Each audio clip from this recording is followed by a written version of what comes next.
com o Brasil em relação ao preço da energia da usina binacional de Itaipu.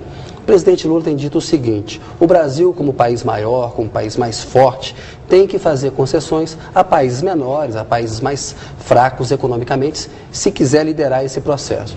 A senhora acha que no caso da Bolívia e do Paraguai, o presidente Lula e o governo agiram corretamente? E a senhora gosta dessa premissa de um Brasil que faz concessões aos mais fracos?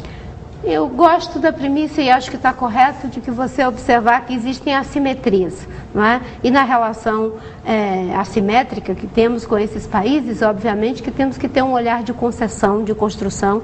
O Brasil tem uma posição de liderança no contexto da América Latina e não pode se colocar como sendo, enfim, o manda-chuva da América Latina. Na relação com a Bolívia, eu acho que o gesto do presidente Lula foi correto e na relação com os outros países também está correta nesse sentido. Eu acho que se nós queremos de fato nos constituir como liderança, temos que ter esse olhar cuidadoso de construir uma relação que faça concessões sem abrir mão dos princípios que devam favorecer sim os interesses brasileiros.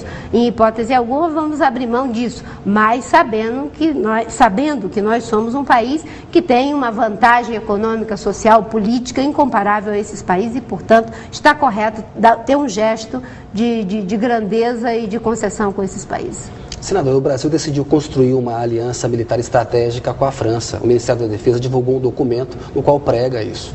E isso significa muitas compras militares. Uma compra militar importante são de caças para reaparelhar a FAB, a Força Aérea Brasileira. É um negócio bilionário. Na opinião da senhora, está correta a estratégia de uma aliança militar preferencial com a França? E a senhora, presidente, faria a compra dos caças Rafale em detrimento de outros caças que têm preço menor? Olha, o Ministério da Defesa, obviamente, que busca se fortalecer e se aparelhar adequadamente para cuidar do nosso território, dos nossos interesses, isso é legítimo.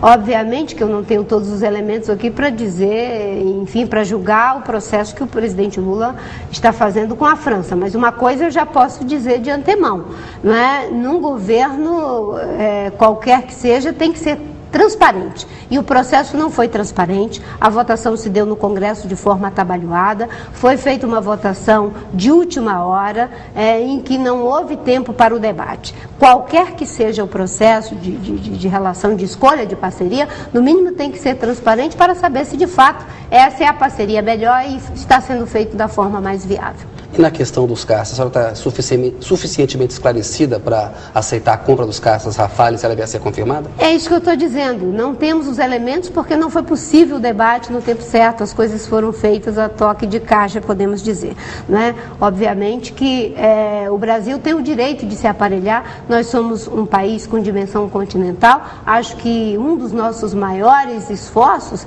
é proteger as imensas riquezas naturais que temos, tanto do ponto de vista das nossas florestas, quanto da nossa zona costeira. O Brasil precisa estar devidamente aparelhado, mas inclusive numa outra visão de segurança, porque a gente trata a segurança no conceito clássico de que segurança se preparando sempre para a guerra com outro país em função de alguma coisa. A gente vive hoje um risco de segurança maior, que é a segurança ambiental global, em função das mudanças climáticas, e isso nenhum país está fazendo, e o Brasil teria todas as condições de liderar um processo como esse, rediscutindo inclusive a visão de segurança, porque ninguém está se candidatando para ser, digamos assim, o protetor do planeta em relação aos problemas ambientais. O Brasil, por ser uma potência ambiental, poderia fazer isso e até mudar o olhar para o conceito de segurança clássico que temos até hoje. Só para ficar mais claro, a senhora acha que não houve um debate suficiente em relação à aliança militar com a França ou com os caças? Os dois? Eu acho que nas duas coisas Perfeito. A gente precisa de um pouco mais de transparência, Perfeito. Principalmente na questão dos caças, porque isso diz respeito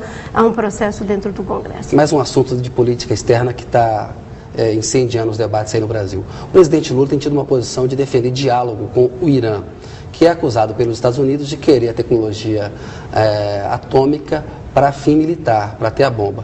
A senhora acha que o Brasil age certo ao propor um diálogo com o Irã? Se você fala em termos de diálogo, obviamente que ninguém pode ser contra o diálogo. Agora você tem que ver os aspectos de oportunidade e conveniência. O Brasil é talvez a única democracia que esteja nesse diálogo, nesse momento, e aí temos que pensar se isso está sendo oportuno e conveniente, quando nem a China e nem a Rússia o estão fazendo. Estão preocupados com o que está acontecendo lá, porque lá nós temos também processos de cercear a liberdade, pessoas estão sendo presas, pessoas estão sendo inclusive executadas. Então, o diálogo, obviamente, que todos somos favoráveis. O problema é que são feitos gestos e que esses gestos, com certeza, estão favorecendo, no meu entendimento, um país que nesse momento é motivo de preocupação, inclusive para a França, que o presidente Lula tem uma relação muito próxima com o presidente Sarkozy. Alguns analistas dizem que o presidente Lula está sendo ingênuo, porque o Irã quer tecnologia para fim militar. Enfim, essa é uma discussão que vai ser dada. A senhora acha que um país como o Irã tem direito a ter acesso à tecnologia atômica para produzir uma bomba atômica ou não? Porque Estados Unidos tem, a Rússia tem, a Índia tem, o Paquistão tem. O argumento do Irã é, por que os outros têm e eu não posso ter? Se eu vivo aqui numa região conflagrada, eu também tenho inimigos. Nós temos um tratado de não proliferação. Isso, você conseguiu melhor do que eu. Não, também. Né? Isso. E o Brasil, enfim, assinou esse tratado. O Brasil tem uma posição de que não devemos utilizar, né, o enriquecimento de urânio para qualquer outra finalidade que não seja para fins pacíficos. E a humanidade não suportará mais, não é, que continuemos nessa mesma trajetória suicida para a humanidade. Portanto, um país que tem problemas em relação à democracia, um país que cada vez mais se coloca no sentido de não respeitar direitos humanos, não é, cada vez mais vai se tornando menos confiável para processos como esse. E o Brasil, que, enfim, tem uma posição de não uso para armamento, para fins bélicos, não tem nenhuma razão para fazer coro com esse discurso, enfim, do presidente Ahmadinejad. Agora um pouquinho de política ambiental. Como é que a senhora avalia o papel do Brasil em Copenhague? A senhora disse que o Brasil poderia liderar muito mais um processo nessa área ambiental. O presidente Lula foi a Copenhague, tentou, a gente viu que os Estados Unidos e China melaram ali uma tentativa de acordo. A senhora acha que o Brasil agiu bem ali ou teve aquém do que poderia ter feito? O Brasil agiu bem em alguns aspectos e teve aquém do que poderia ter feito. Agiu bem em alguns aspectos porque 4 meses antes o Brasil de ir para Copenhague era contra ter metas. O Ministério do Meio Ambiente trabalhava muito fortemente para que tivéssemos metas, a sociedade civil trabalhava para que tivéssemos metas e o governo continuava com o velho diapasão de que somos beneficiários do princípio da responsabilidade comum para indiferenciados, mas no fundo não querendo assumir responsabilidades com metas.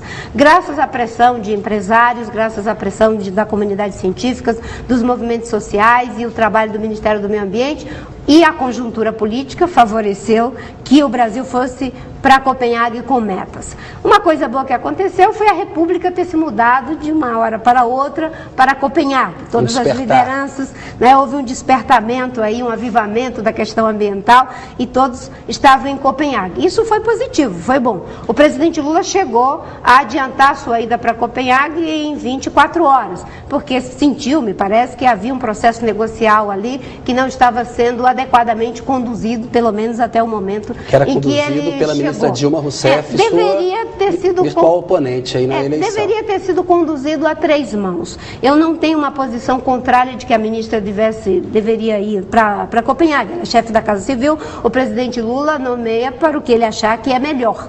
O erro é se você fizer disso algo que está colocando, digamos assim, em risco a vida do planeta, tantos interesses, intergeracionais aí colocados, fazer disso uma politização pensando na disputa interna do Brasil. Isso sim seria um erro, mas estarmos todos lá é muito bom. Um outro erro cometido é que existem as pessoas que tratam do mérito do processo de negociação. E quem cuida do mérito é o ministro do Meio Ambiente, o ministro de Relações Exteriores e o ministro de Ciência e Tecnologia. Não tem nenhum problema ter uma liderança política, desde que devidamente calçada por as pessoas que entendem do processo negocial, que não é um processo processo fácil. Então, o Brasil chegou lá com a posição de ter metas, ele fez um gol, porque os países que estavam na retranca, tanto desenvolvidos quanto emergentes, eles ficaram numa situação difícil, que o Brasil criou um constrangimento ético. O segundo passo, na hora da discussão da meta global e de viabilizar os recursos. Aí a posição do Brasil é de que não íamos aportar recursos,